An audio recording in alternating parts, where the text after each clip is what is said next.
देखिए भैया, आज हम सेंटेंस के बारे में पढ़ेंगे। क्लास 10th वालों का फर्स्ट चैप्टर है ग्रामर में। जैसा कि सेंटेंस की डेफिनेशन होती है, a group of words which makes a complete sense is called sentence. कह रहा है कि ग्रुप ऑफ वर्ड्स, शब्दों का ऐसा समूह, विच माने जो,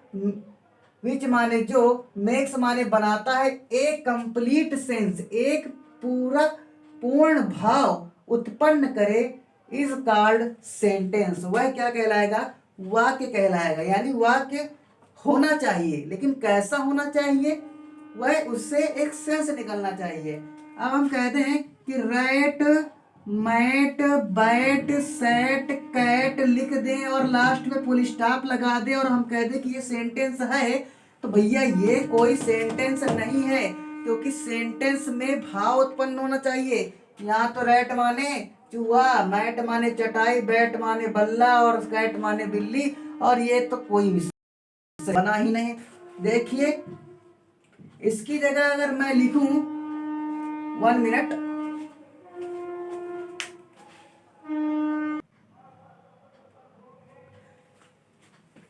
जैसे लिखा जाए राइट अ स्मॉल मैमल्स। अगर मैं लिखूं rat is a small mammals, rat एक छोटा स्तनधारी है, इसमें क्या होगा? इससे एक भाव समझ में आया, शब्दों का क्रम भी है और उससे एक अर्थ भी निकल रहा है। ठीक है, अब हम चलते हैं एक सेंटेंस के पार्ट्स की तरफ। तो देखिए भैया,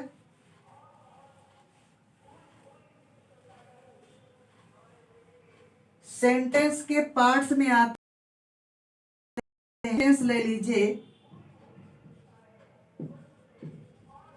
पार्ट्स ऑफ सेंटेंस। किसी भी सेंटेंस के पार्ट्स की बात करें तो मेनली उसके 2 ही पार्ट्स होते हैं। पहला होता है आपका सब्जेक्ट और दूसरा होता है आपका प्रेडिकेट। दूसरा है आपका प्रेडिकेट। तो देखिए भैया, सब्जेक्ट और प्रेडिकेट। सब्जेक्ट क्या है, प्रेडिकेट क्या है? सब्जेक्ट का मतलब होता है उद्देश्य। किसी भी सेंटेंस का उद्देश्य क्या है, या इसको हम कर्ता भी कहते हैं। कर्ता का मतलब जो उस पूरे सेंटेंस में प्रधान हो, मुखिया हो। और प्रेडिकेट क्या होता है? कर्ता के द्वारा किया गया कार्य प्रेडिकेट के अंतर्गत आता है। ठीक है, अब हम आते हैं, पहला हमारा टॉपिक सब्जेक्ट, इस पर हम चर्चा करते हैं। सब्जेक्ट क्या है? कोई भी सेंटेंस अगर हम लिखते हैं,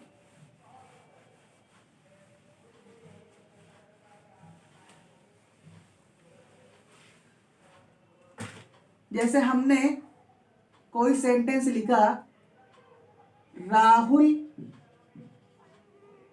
इज रीडिंग अ बुक। हमने लिखा Rahul is reading a book. अगर देखा जाए तो ये यहाँ पर मेन वर्ब है और ये हेल्पिंग वर्ब है, और ये दोनों ये हमें बताती हैं कि ये प्रेजेंट के कॉन्टिन्यूअस का सेंटेंस दिया हुआ है। अब हम बात करते हैं सब्जेक्ट और प्रेडिकेट की। तो सब्जेक्ट क्या होता है? किसी भी सेंटेंस का मुखिया, और मुखिया हमेशा आगे ही रहता है। तो देखिए, आगे ही रखे हुए हमारे राहुल जी, तो राहुल क्या है? इसका सब्जेक्ट है। राहुल इस पूरे सेंटेंस का सब्जेक्ट है, और बेचारे इसके बाद जो बचे हैं वो सब कहते हैं हम प्रेडिकेट के अंतर्गत ही जाएंगे, और वास्तविकता यही है कि ये प्रेडिकेट के अंतर्गत ही आएंगे, क्योंकि सब्जेक्ट को छोड़कर जितना पार्ट बचता है सब प्रेडिकेट कहलाता है। आगे हम चलते हैं, ये तो हमें समझ में आया। प्रेडिकेट के बारे में भी थोड़ा समझ लें। प्रेडिकेट के अंतर्गत हमारा वर्ब आता है और ऑब्जेक्ट आता है, साथ में कॉम्प्लीमेंट भी आ जाता है। ठीक है, वर्ब इसमें 2 तरीके की वर्ब होती है प्रेडिकेट में। एक आपकी हेल्पिंग वर्ब होती है और दूसरी मेन वर्ब होती है। ऑब्जेक्ट की बात करें तो ऑब्जेक्ट भी किसी किसी सेंटेंस में 2-2 ऑब्जेक्ट दे दिए जाते हैं, जिनको हम डायरेक्ट ऑब्जेक्ट और इनडायरेक्ट ऑब्जेक्ट के रूप में डिवाइड कर देते हैं, या कह सकते हैं बांट देते हैं। कॉम्प्लीमेंट में आपका yesterday, previous day, that day, या फिर हम कह सकते हैं गुड डे, ऐसे करके कुछ भी आपका अदर वर्ड जो आपके जुड़ जाते हैं वो कॉम्प्लीमेंट में आ जाते हैं। अब अगर हम चर्चा करें सब्जेक्ट की बात, हम सब्जेक्ट की चर्चा करने जा रहे थे, तो देखिए भैया सब्जेक्ट जो होता है, हम लोगों को प्रेडिकेट के बारे में बहुत पढ़ाया गया है और पढ़ा भी है हम लोगों ने कि वर्ब दो तरीके का होता है, ऑब्जेक्ट दो तरीके का होता है, कॉम्प्लीमेंट होता है, पूरा मिल करके आपका प्रेडिकेट बनता है। पिछले वीडियो में भी कई सारे वीडियो हम आपको डाल भी चुके हैं, आपने उसमें पढ़ा होगा। आज हम चलते हैं सब्जेक्ट के पास में। सब्जेक्ट जो होता है, सब्जेक्ट के देखे जाए तो हम कहते हैं कि सब्जेक्ट तो एक ही होता है। वैसे देखा जाए सब्जेक्ट के मेनली 3 पार्ट्स होते हैं। पहले पार्ट्स को हम कहते हैं क्वालिफायर, इसको हम दूसरा नाम देते हैं डिटरमिनर। डिटरमिनर। अब दूसरा है आपका यहाँ पर एडजेक्टिव। इसके बाद में आपका आ जाता है मेन वर्ड, और इस मेन वर्ड को हम नाउन भी कहते हैं या फिर प्रोनाउन भी कह सकते हैं। देखिए बशर्ते आप ये ध्यान दीजिएगा, जब प्रोनाउन की बात आएगी तो ये सब नहीं आएंगे, ठीक है ना, केवल बस यही पार्ट आ जाएगा। लेकिन अगर केवल नाउन और मेन वर्ड होगा तो हम यहाँ पर प्रोनाउन का यूज नहीं करेंगे। कब? जब ये दोनों होंगे या इन दोनों में से कोई एक होगा तो। अब चर्चा करते ये होता क्या है। डिटरमिनर जो होता है, आपने आर्टिकल पढ़े होंगे ए, एन और द। डिटरमिनर के ये मेनली पार्ट्स तो होते हैं, लेकिन इसके साथ साथ डिटरमिनर में बहुत सारे कुछ और भी वर्ड आते हैं, जैसे सम। इसके बाद में सम हो गया, और कुछ पॉजेसिव केस के प्रोनाउन होते हैं, जैसे माई, आवर,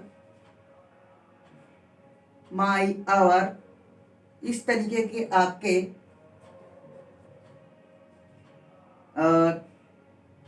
दीज, दोज, ये भी आपके इसमें आ जाते हैं। इन सब को अगर मिला दिया जाए तो ये सारे क्या होते हैं? डिटरमिनर होते हैं। इनमें से कोई भी एक आ जाता है सेंटेंस में। आगे एडजेक्टिव की चर्चा करें तो एडजेक्टिव तो आप लोग जानते हैं कि एडजेक्टिव एक प्रकार से विशेषता का कार्य करता है। ये भी विशेषता कर रहे हैं, ये भी विशेषता कर रहे हैं, लेकिन कर किसकी रहे हैं? मेन वर्ड की विशेषता कर रहे हैं। जैसे कि हम कोई सेंटेंस लें कि a old man, a old man runs on the road। हमने लिखा a old man runs, तो इस सेंटेंस में जो सब्जेक्ट है वो इतना है। अब कहेंगे कि पता कैसे चला? तो भैया जी आपको बताया गया प्रेडिकेट में इतने ही पार्ट होते हैं, वर्ब, ऑब्जेक्ट, कॉम्प्लीमेंट। आप सेंटेंस में देख लीजिए वर्ब कहां से स्टार्ट हो रही है। वर्ब आपकी यहां से स्टार्ट हो रही है, रंस से। इसके पहले कोई वर्ब दिख नहीं रही है, तो यानी यहां से यहां तक का पार्ट तो प्रेडिकेट के अंतर्गत आ गया, वही आपका सब्जेक्ट हो जाएगा। अब इसमें हम क्वालिटी निकालते हैं कि ये कौन क्या है। जैसे हम मैन की बात करें तो मैन क्या है आपका? मैन तो आपका मेन वर्ड हो गया। लेकिन अगर ओल्ड की बात करें तो ओल्ड हो गया आपका एडजेक्टिव, और ए आपका क्या हो गया? डिटरमिनर हो गया। ठीक है, मेरे ख्याल से आप लोग को समझ में आ गया होगा। अब हम इसमें कुछ इंपॉर्टेंट चीज और बताना चाहेंगे कि इनके साथ साथ कुछ जीरंड होते हैं और कुछ इंफिनाइटिव होते हैं, उनका यूज भी हम एज ए सब्जेक्ट के रूप में करते हैं।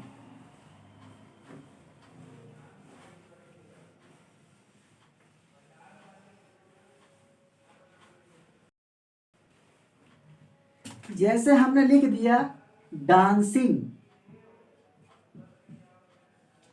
Is her hobby. हमने लिखा डांसिंग इज हर हॉबी, तो भैया डांसिंग क्या है? डांसिंग जो है वो बता रहा है कि ये ऐसे देखा जाए तो ये तो एक प्रकार से वर्ब लग रहा है और वर्ब की आईएनजी फॉर्म है और वो है भी वर्ब की आईएनजी फॉर्म, ठीक है ना, ये वर्ब की आईएनजी फॉर्म, लेकिन इसका आप अर्थ निकालिए तो dancing is her hobby, dancing उसकी हॉबी है, तो उसकी हॉबी है तो प्रेडिकेट में चला गया, बचा क्या डांसिंग, तो डांसिंग को अगर हम कहें तो वर्ब नहीं होगा, ये क्या हो जाएगा, ये आपका सब्जेक्ट ही हो जाएगा। इसीलिए मैंने कहा कि कुछ जीरंड, अब हम कहेंगे कि ये वर्ब है, बशर्ते ये वर्ब नहीं है, इसको हम क्या यूज करेंगे, इसको हम कहेंगे जीरंड, ठीक है ना, ये आपका जीरंड है। आगे चर्चा करते हैं इन्फिनाइटिव। इन्फिनाइटिव का अर्थ पहले समझ लें। इन्फिनाइटिव का हो, बहुत से लोग इनफाइनाइटिव भी कहते हैं, जो जिसकी लैंग्वेज से निकल जाए, ठीक है ना, निकल जाने का मतलब जो जिसको पढ़ने में ज्यादा अच्छा लगे। इन्फिनाइटिव, इन्फिनाइटिव का अर्थ क्या होता है, ऐसे वर्ब जिनके पहले क्या लग जाता है,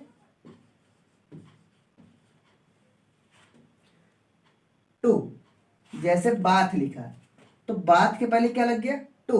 अगर हम लिख दें टू बाथ डेली नेसेसरी,